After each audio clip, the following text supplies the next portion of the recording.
சிலப்பதிகாரத்திற்கும் மணிமேகலைக்கும் மகளாய் பிறந்து வளையாபதியால் வளையாமலும் குண்டலகேசியால் குனியாமலும் எட்டு தொகையால் ஏற்றமாகவும் வளர்க்கப்பட்டு திருக்குறள் என்னும் பள்ளியில் தமிழ் பயின்று ஆரணி பட்டு தேன்மலர் சிட்டு கண்ணோடு கை சேர்த்து வைப்போமை திருஷ்டி பொட்டு என்று பட்டுப்புடவைக்கு கூட திருஷ்டி பொட்டு வைக்கும் அளவுக்கு அழகு நிறைந்த ஆரணியில பிறந்து கண்ணுக்கு மையழகு கவிதைக்கு பொய்யழகு நான் கூரை பட்டுடுச்சி சென்ற ஊருக்கோ மதில் கூட அழகு என்று பெரிய தேர் பெரிய கோவிலோடு அமர்ந்திருக்கும் பெரிய நாயகி துணை கழித்து ஓர் வீட்டிற்கு மகளானேன் ஓர் வீட்டிற்கு மருமகளானேன் இதோ இவ்விடம் இங்குள்ள அனைவருக்குமே தத்து மகளாகிறேன் என்று கூறி எனது உரையை தொடங்குகிறேன். எது எடுத்தாலும் 10 ரூபா, எது எடுத்தாலும் 10 ரூபா, எது எடுத்தாலும் எனக்கு அப்படி கேட்டுச்சுமா, அதனால சொன்னேன். நல்ல இல்ல ஒன்னும் பிரச்சனை இல்ல, நான் சொல்றேன் ஒன்னும் பிரச்சனை இல்ல. அவர் சொல்ற மாதிரியே நான் எது எடுத்தாலும் 10 ரூபா விற்கிறாளாவே இருக்கேன். என்ன பிரச்சனை? நான் ரெகுலரா பட்டிமன்றம் தொழில் போவோம். அவர் ஆஃபலி குவார்டர்லிக்கு தொழில் வரப்படுற அவ்வளவுதானே. என்ன விட நீங்க நல்லா சொல்றீங்க. அப்ப உங்களுக்கு எவ்வளவு எக்ஸ்பீரியன்ஸ் இருக்கும்னு பாருங்க. நீ நல்லாதான் சொல்ல, நல்லா சொல்ல. கடவுள் எல்லாரையும் படைச்சிட்டு யார் யாருக்கு என்ன தொழில கொடுக்கலாம்னு முடிவு பண்ண யோசிச்சாராம். ஒவ்வொருத்தரா போறாங்க. ஒருத்தர் போய் கேட்கிறாராம், யாரும் பசியோட இருக்க கூடாது, எல்லோருக்கும் உணவளிக்கக்கூடிய விவசாயம் செய்யும் தொழிலை எனக்கு கொடுன்னு ஒருத்தர் கேட்கிறாரு. அவர் தான் விவசாயி. அடுத்ததா ஒருத்தர் போறாரு, கடவுளே எல்லாரும் சாப்பிட்டுட்டு தூங்கணும், தூங்குறதுக்கு ஒரு இடம் வேணும், உன்னை வணங்கணும், உன்னை மறைக்க கூடாது இல்லையா, உன்னை வணக்கறதுக்கு ஒரு இடம் வேணும், அப்ப இந்த வீடெல்லாம் கட்டக்கூடிய ஒரு வேலையை எனக்கு கொடுன்னு கேட்கிறாரு ஒருத்தர். மூணாவதா ஒருத்தர் போறாரு. அவர் சொல்றாரு, ஒருவன் ஒரு வேளை சாப்பிடாம இருந்துடலாம், மரத்தடியில கூட படுத்து தூங்கிடலாம், ஆனால் ஆடை இல்லாமல் மானமற்றவனாய் வாழக்கூடாதுன்னு சொல்லி மானம் காக்கும் தொழிலை எனக்கு கொடுன்னு கேட்ட அவர்கள் தான் இந்த மண்ணை சேர்ந்த செங்குந்தர்கள் சொல்லி இந்த பெருமையான நிலையில 3 பேரும் ரொம்ப அருமையா பேசினாங்க. 3 பேரும் அருமையா பேசினாங்க. அருமையா பேசினாங்க. நீங்க தான் சொன்னீங்களேம்மா, பாவம் எல்லாம் சொன்னீங்க. அவங்க எவ்வளவு உங்களை பாராட்டுறாங்க. அருமையா பேசினாங்க. எப்படி பேசினாங்க தெரியுமா? சுத்திரபூமியில இருந்து சுத்தாதவானத்துக்கு போய் சுத்தாதவானத்துல இருந்து சுத்திரபூமி பார்த்தா சுத்திரபூமி கூட சுத்தாதவான மாதிரியே தெரியுமா, அப்படி பேசினாங்க.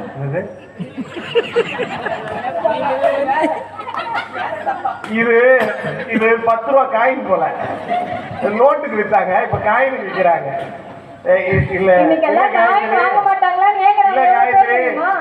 அலேக் சாரு இந்த பாடம் நடத்தும் போதெல்லாம் சொன்னாரு, என் பள்ளியில அலேக் சார் ஒரு நாள் சார் மாதிரி ஒரு சமூக அறிவாசிரியர் வரல, எங்க எச்எம் வந்து இந்த வாத்தியார் வரலன்னா இன்னொரு வாத்தியார் டெப்டேஷன், நீங்க கணக்கு வாத்தியார் போங்க, ஆனா சோசியல் நடத்துங்க. சார் நான் கணக்கே நடத்துறேன் சார், உங்களுக்கு தான் அந்த ஸ்கூலு அந்த கிளாஸ்ல கொடுக்கலையே, நீங்க சோசியல் எடுங்க. இப்போ ஊர்லலாம் போய் மேடையெல்லாம் பேசுறீங்க, ஒரு சோசியல் சயின்ஸ் பாடம் நடத்த மாட்டீங்களாங்க. நானும் போய் பொதுவாக ஏதாவது நடத்தலாமே அப்படின்னு சொல்லிட்டு, முதல்ல ஒரு ஷாஜகான் என்ன கட்டினாரு, லுங்கி கட்டினார் சார். இது என்னடா பையனா இருக்குது, சரி நாம இப்படி கொஞ்சம் மாற்றி கேட்போம், வேற பாடத்துக்கு போயிடலாம், புவியியலுக்கு போயிடலாம், இவன் வரலாறுலாம் வேணாம் அப்படின்ட்டு. பூமி தன்னைத்தானே சுற்றி கொண்டு சூரியனை சுற்றுகிறதா, இல்லை சூரியன் தன்னைத்தானே சுற்றி கொண்டு பூமியை சுற்றுகிறதான்னு கேட்டேன். எனக்கு தலையை சுற்றுது சார். இப்ப நீ சொன்ன பத்தியா, சுத்தாத வானத்துல சுத்துற பூமினா எனக்கு அந்த பையன் ஞாபகம் வந்துச்சு.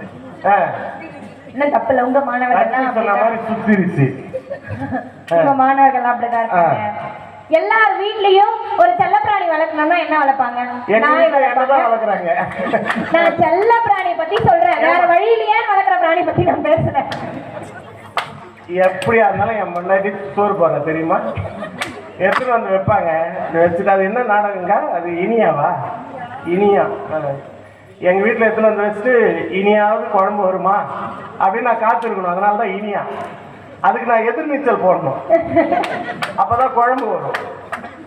ஆமா, அடுத்து ரசம் ஏதாவது கேட்கணும்னா அடுத்த நாடகம் போட்டாதான் வரும். இல்ல உங்களுக்கு நான் பேசும்போது மட்டும் எப்படிதான் அந்த நாடகத்தை பாக்குறீங்கன்னு தெரியலமா. போன வாரம் எங்க அக்கா ஒருத்தவங்க காஞ்சிபுரத்துல, அவங்க வீட்டுக்கு போனேன். அது நாடகம் பார்த்துட்டு அழுதுட்டு எங்க அக்கா, சரி அழட்டும், எல்லா வீட்லயும் தான் நடக்குதுன்னு. குழந்தை தேம்பி அழுதுட்டு இருக்கு. எனக்கு கோவம், குழந்தை அழுது கூட தெரியாம நாடகத்தை பார்த்து அழுதுட்டு இருக்கு. என்னக்கா நீ என்ன, அதுவும் சீரியலை பார்த்துட்டு தானே அழுதுட்டு இருக்கு. கம்முன்னு உட்காந்து நீ அழுவில்லைன்னா வெளியே போக. என்னமா, எல்லா வீட்லயும் நாய் வளர்ப்போம், அப்படி எல்லாம் பூனை வளர்ப்போம். எங்க ஊர்ல ஒருத்தர் குரங்கு வளர்த்தாரு. அவர் செல்ல பிராணியா அப்படி பார்த்து அந்த குரங்கு எப்படின்னா, அந்த வீட்டுக்கு யாராவது வந்தாங்கன்னா அவருக்கு தேவையான எல்லாத்தையும் அந்த குரங்கே செய்யும். அந்த நேரம் பார்த்து ஒருத்தர் அந்த ஒரு விருந்தாளியா அந்த வீட்டுக்கு போயிருக்காரு. ஐயா வந்திருக்காரு, தண்ணி கொண்டு வா அப்படின்னு சொன்னோடனே சொம்புல தண்ணி வந்து கொடுத்தது. உடனே கையில அந்த குச்சியால அதை ஒரு அடி அடிச்சாரு. அப்படின்னு கத்திக்கிட்டே போயிடுச்சு. இது குரங்கு கத்திச்சா இல்ல நீ சரியா? உடனே என்னாச்சு, ஐயா வந்திருக்காரு, ஐயாவுக்கு சாப்பிட்றதுக்கு தட்டை எடுத்துருவான்னு சொன்னதும் மறுபடியும் தட்டை வந்து வச்சது. அந்த குச்சியால மறுபடியும் ஒரு அடி அடிச்சதும் அதே மாதிரி கத்திட்டு உள்ள போயிடுச்சு. ஐயா ஐயா சாப்பிடணும், இட்லி எடுத்துக்கலான்னு சொன்னதும் அதே மாதிரி இட்லி எடுத்து வந்து வச்சுது. உடனே என்ன பண்ணாரு, இவருக்கும் மனசுல இறக்கம்லாம் இருக்கும்ல. இது பாருங்க, உங்க குரங்கா கூட இருக்கட்டும், நீங்க வளர்த்ததா கூட இருக்கட்டும், தயவு செய்து அதை அடிக்காதீங்க, எனக்கு ரொம்ப கஷ்டமா இருக்கு பார்க்கும்போதுன்னு சொன்ன உடனே அதுக்கு அவங்க சொன்னாங்களாம், இல்லைங்க நான் சொல்றதை கேளுங்கன்னு அந்த உரிமையாளர் சொல்லி, இல்ல இல்ல நீங்க நான் போன பிறகு கூட அடிங்க, ஆனா நான் இருக்கும்போது தயவு செய்து அந்த குரங்கு அடிக்காதீங்கன்னு ரொம்ப வற்புறுத்தி கேட்டதுனால சரி நான் அடிக்கலன்னு சொன்னதும், ஐயா சாப்பாட்டுக்கு சாம்பார் எடுத்துனான்னு சொன்ன உடனே குரங்கு எடுத்துட்டு வந்து சாம்பாரை வச்சுட்டு நம்மளை அடிப்பாங்களான்னு பார்த்துச்சு. அடிக்கல. உடனே அந்த கொதிக்கிற சாம்பாரை வந்த விருந்தாளி தலையில கொட்டிடுச்சு. அவர் ஐயோ அம்மா ஐயோ அம்மான்னு ஓடி போயிட்டாரு.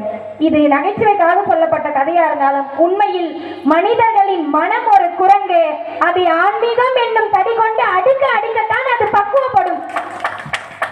அப்படி ஒரு பக்குவத்தின் உச்சநிலை அடைந்தவர்கள் தான் இந்த ஊர்ல இருக்கிறாங்கன்னு சொன்னா அதை யாராலுமே மறுக்க முடியாது. வள்ளலாருடைய கொள்கைகள் எப்பொழுதுமே சமுதாய புரட்சியை தான் ஏற்படுத்துச்சுன்னா அது கண்டிப்பா கிடையாது. ஒரு விருந்துல எல்லாமே இருக்கும், ஆனாலும் அங்க வைக்கக்கூடிய அன்னம் தான் அதோட பிரதானம் சொல்லுவோம். எத்தனை பொரியல் இருந்துச்சுன்னு கேட்போம், எவ்வளவு சாதம் வச்சாங்கன்னு கேட்க மாட்டோம். அது போலத்தான் அவருடைய சமய புரட்சி எல்லாவற்றுக்குமே பிரதானமா இருந்தது. அதான் நல்லா சிந்திச்சு பாருங்க, எந்த சமூக புரட்சியாளர் அற்புதங்களை நிகழ்த்தி காட்டினார்? எனக்கு ஒருத்தர் சொல்லுங்களேன். அற்புதம்னா என்ன தெரியுமா? வேப்பங்குச்சியால கீர்னதும் அங்கு நீரோடை உருவானது, உண்மைதானுங்க? தண்ணீரில் தீபம் எரிந்தது.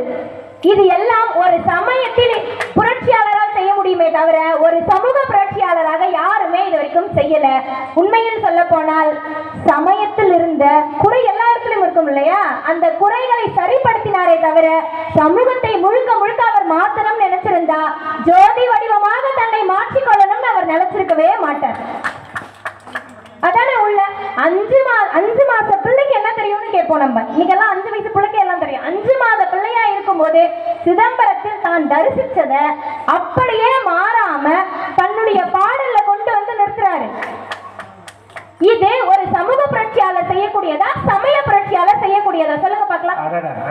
இது யாராலையும் மறுக்க முடியாது. அவருடைய 5 மாத புள்ளியா இருந்ததை 41 வயசுல சொல்றாரு. உத்தரஞானத்துல 6ஆம் திருமுறையில அருள் விளக்க மாலையில கொண்டு வந்து சொல்றாருன்னா அதை யாராலுமே மறுக்க முடியாது. இது மட்டுமா? நான் என்ன கேட்கிறேன், எந்த சமூக புரட்சியாளருக்கு தெய்வம் காட்சி கொடுத்ததா ஒரு வரலாறு இருக்கு? எந்த சமூக புரட்சியாளருக்காவது தெய்வம் காட்சி கொடுத்ததா இன்னைக்கு வரைக்கும் ஒரு சான்று சொல்ல முடியுமா? முடியாது.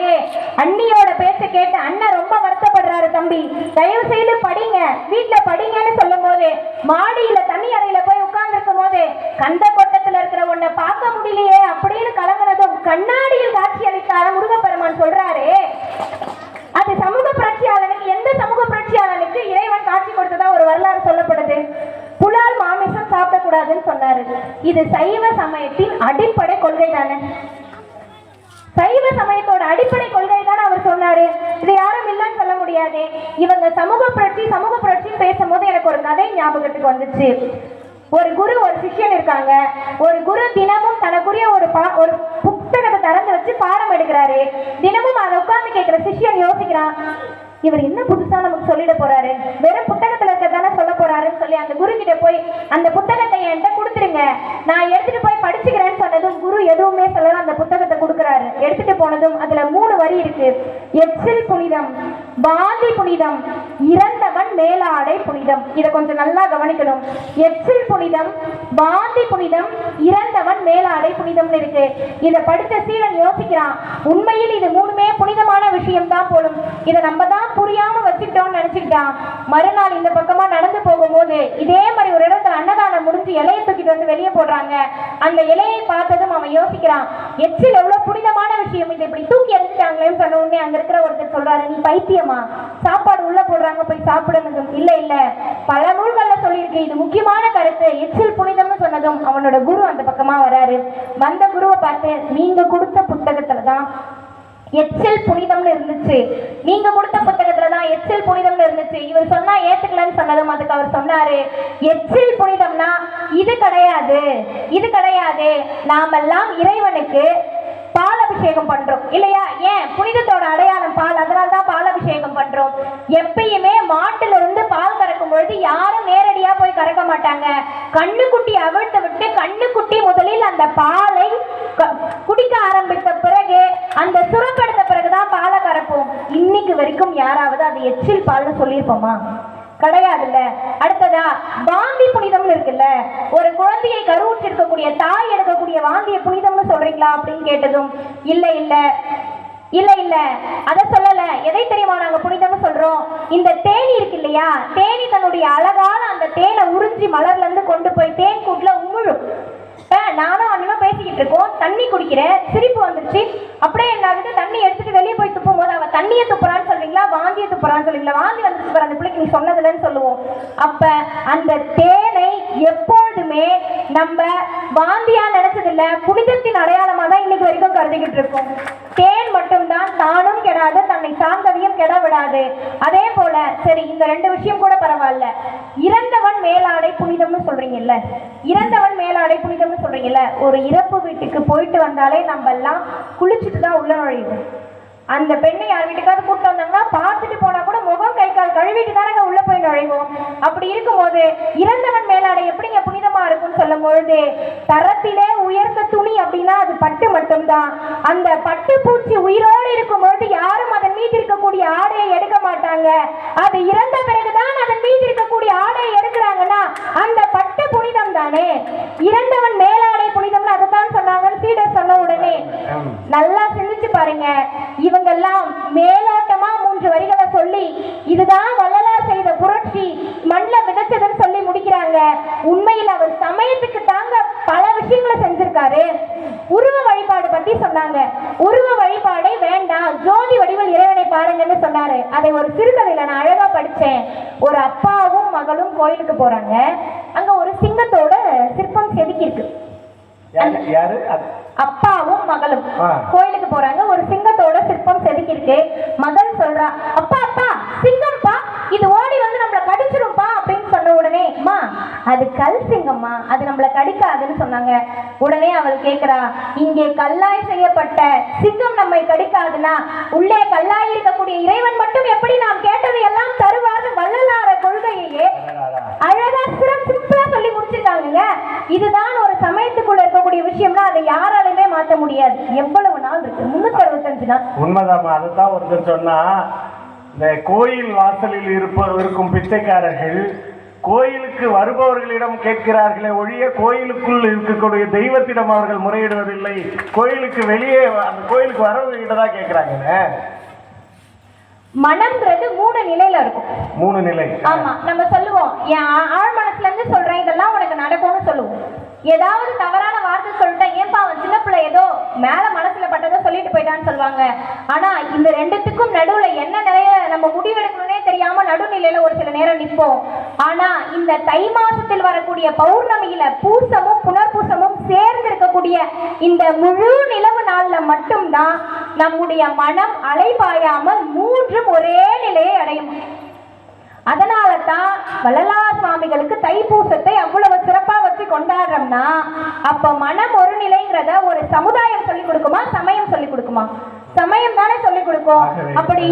அப்படி இருக்கும் பொழுது நமக்கு சமய புரட்சியை தான் அவர் அதிகமா விளைச்சிருக்காரு.